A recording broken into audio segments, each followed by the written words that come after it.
Alors, on aborde donc le paragraphe grand 5 du dernier paragraphe du cours sur les réactions redox en solution aqueuse. Après un gros, alors ça c'est la fin de ce premier chapitre, il y aura un gros chapitre sur ce qu'on appelle les diagrammes potentiels pH. Alors, première chose ici, on va parler du potentiel redox d'une solution. Alors, imaginons la pile suivante. Je mets l'électrode standard hydrogène à gauche, d'accord, qui est représentée ici, et puis à droite, mettons, je mets une pile Fe3, Fe2 par exemple. Voilà, je mets une lame de platine, je mets un voltmètre ici, et je mesure donc la FM de cette pile, c'est le petit E, donc ESH à gauche, puis cette pile ici qui est à droite. Voilà, et on sait que cette valeur est prédite par la formule de Nernst. Qu'est-ce qui va se passer maintenant ici? Supposons que j'ai Fe3, Fe2, maintenant supposons que je vais mettre des ions MnO4-, qui sont susceptibles de réagir avec les ions Fe2, comme on l'a vu, ou on met d'autres espèces redox, voilà, susceptibles de réagir entre elles. Si je mets un voltmètre ici, est-ce que l'indication donnée par le voltmètre a un sens, sachant que maintenant j'ai plus vraiment une pile? À gauche, j'ai une demi-pile, parce que j'ai un seul couple redox, mais à droite, j'ai plusieurs couples redox. Donc, est-ce que la valeur lue par le voltmètre a un sens? Et si oui, est-ce que je peux la prédire? Qu'est-ce que je peux en dire?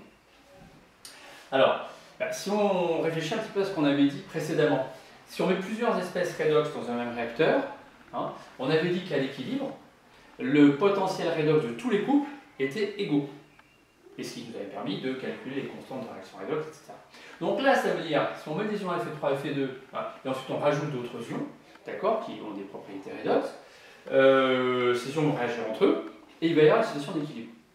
Pour lequel je pourrais dire que le E du couple Fe3, Fe2, par exemple, est égal au E du couple MnO4- MnO2+, ou E des autres couples éventuellement présents.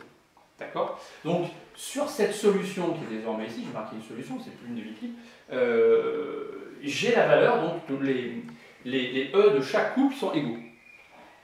Et donc, ce qu'on se doute un petit peu en fait, c'est que la valeur lue sur le voltmètre ici, c'est justement cette valeur de grand E. C'est la valeur commune au potentiel redox de tous les couples présents dans la solution quand on est à l'équilibre.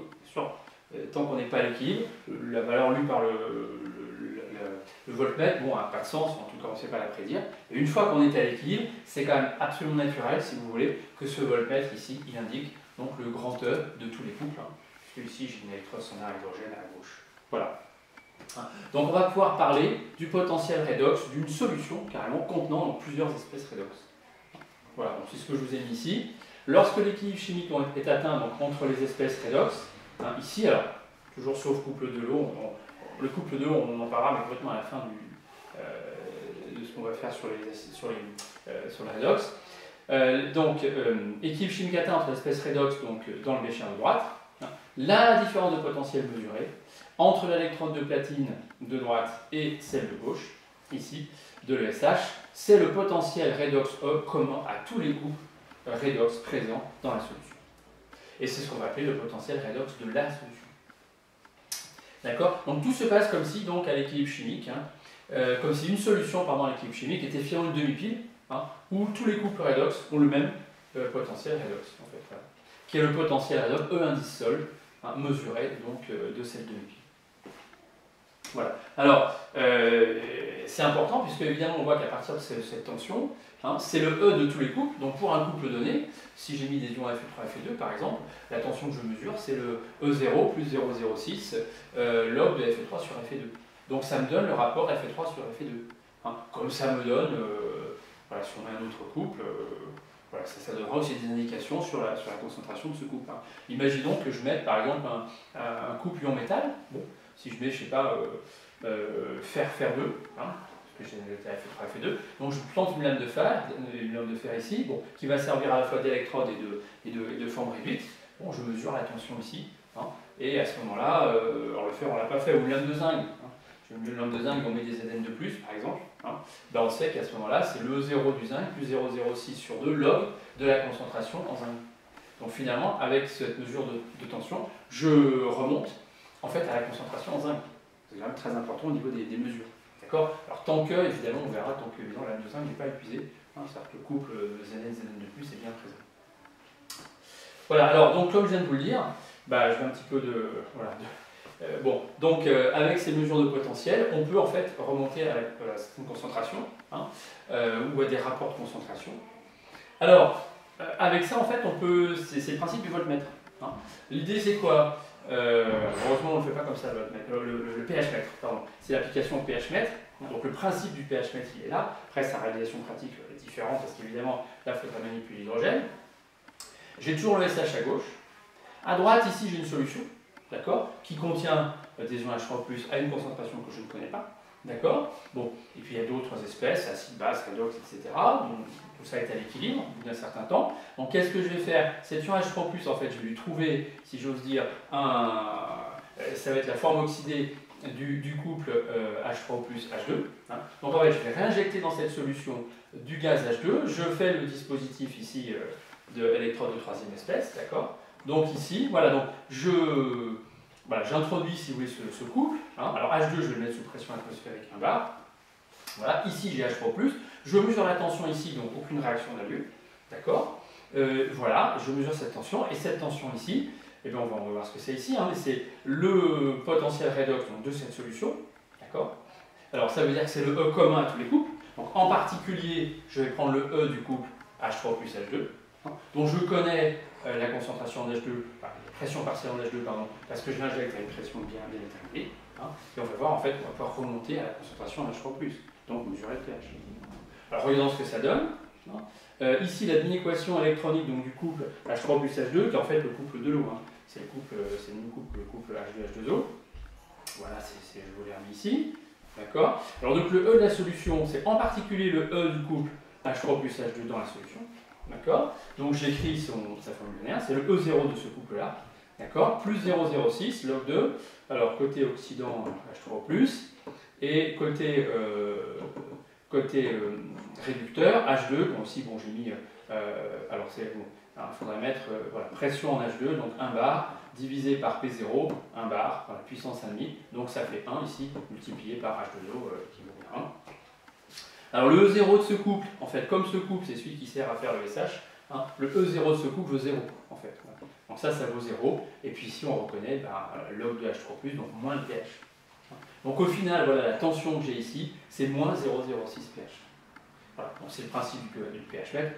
Ensuite, bon, si on remultiplie si on redivise ça par 0,06, qu'on change le signe, on peut faire afficher le pH. Voilà, donc ça c'est le principe, je rappelle, du pH mètre. Alors, en pratique, on a des solutions technologiquement plus intéressantes que ça, parce que là, évidemment, mettre en œuvre, c'est quand même assez dangereux, assez compliqué et assez dangereux. Donc, on a d'autres types d'électrodes de verre, etc., bon, qui reposent sur autre chose. Voilà. C'est à la fois autre chose que ça, à la fois chose de même nature.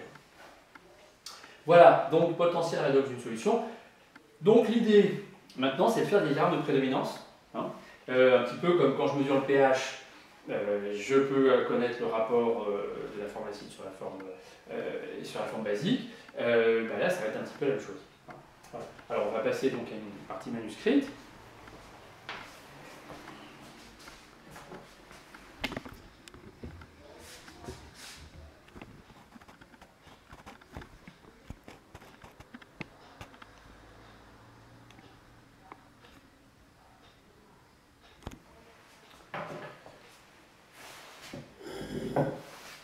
Voilà. Alors, on va maintenant faire ces diagrammes de prédominance. Cas ou d'espèces redox dissoutes, donc on va avoir un couple où les deux membres du couple redox sont dissoutes. Alors on va prendre, bon je vais commencer ici, hein. Voilà, on va prendre le couple Fe3+, Fe2+, d'accord, voilà. Donc qu'est-ce que je vais écrire? Donc si ici, là j'ai mon couple Fe2+, Fe3+, le E de la solution, voilà, c'est en particulier le E du couple, voilà. Donc c'est le E0 de ce couple. Je peux l'écrire comme ça. Fe3+, Fe2+, plus 0,06 sur 1. Alors on le connaît par cœur. L'équation électronique. Logarithme de ce qui est côté oxydant. Voilà, sur ce qui est côté réducteur. D'accord. Bon, ça ressemble quand même à pH égale pKa plus log de base sur acide. Hein. Voilà, à part bon, là j'ai un facteur 0,06, mais voilà, ça ressemble beaucoup, donc on va sent bien qu'on va avoir le même genre de raisonnement. Hein. Donc, si le E en fait, de la solution est supérieur au E0, de Fe3 plus, Fe2 plus, et ben ça veut dire que ce log est positif. Hein. Ça veut dire que la concentration en Fe3 plus, elle est supérieure à la concentration en Fe2 plus. D'accord ? Si le E de la solution vaut le E0 du couple, hein, c'est que j'ai égalité entre les formes oxydées et les formes réduites. Voilà, d'accord. Et si le E de la solution est inférieur au E0 du couple, ça veut dire qu'à ce moment-là, le log est négatif. Hein.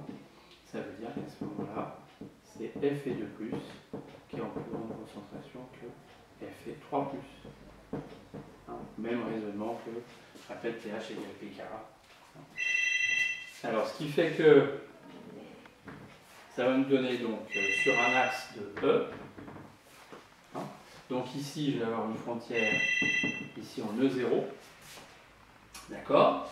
Donc, si le E de la solution, donc ici c'est le E de la solution, hein, si le E de la solution est supérieur à E0, c'est Fe3,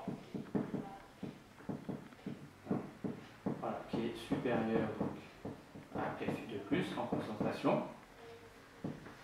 Ici j'ai égalité, d'accord. Et puis ici, c'est le E de la solution est inférieur, j'ai Fe2+, qui est inférieur à Fe3+. Voilà, donc ici, hein, j'ai donc la zone de prédominance de la forme réduite, Fe2+, et ici, la zone de prédominance de la forme oxydée, Fe3+. Alors le 0 en l'occurrence, il vaut voilà, 0,77 volts. Ensuite, on va sa valeur, 0,77 volts. Voilà, d'accord. Voilà, alors, ce qu'on aura toujours, hein, la zone de prédominance de la forme oxydée sera toujours du côté des grands E. Hein, parce que les formes oxydées, elles sont numérateurs dans le log, dans les formes, dans l'expression de Doniaz. D'accord. Bon, ça se retrouve. Hein. Voilà, d'accord. Donc ici, en l'occurrence, voilà, c'est la forme oxydée, et là, ici, c'est la forme réduite. Alors, ces diagrammes de prédominance, l'application qu'on en attend, c'est toujours la même. Hein. Voilà, alors, comme je vous l'ai dit, simplement le signe supérieur, en fait, n'a pas d'intérêt. Hein. C'est-à-dire que dès qu'on va être suffisamment éloigné de la frontière, donc en l'occurrence le E0, on va avoir non plus un signe inférieur ou un signe supérieur, mais un signe très inférieur ou très supérieur. Hein. Alors c'est ce qu'on va voir ici, on peut le voir tout de suite là. Voilà le rapport Fe3 sur Fe2, je peux l'extraire ici. Hein.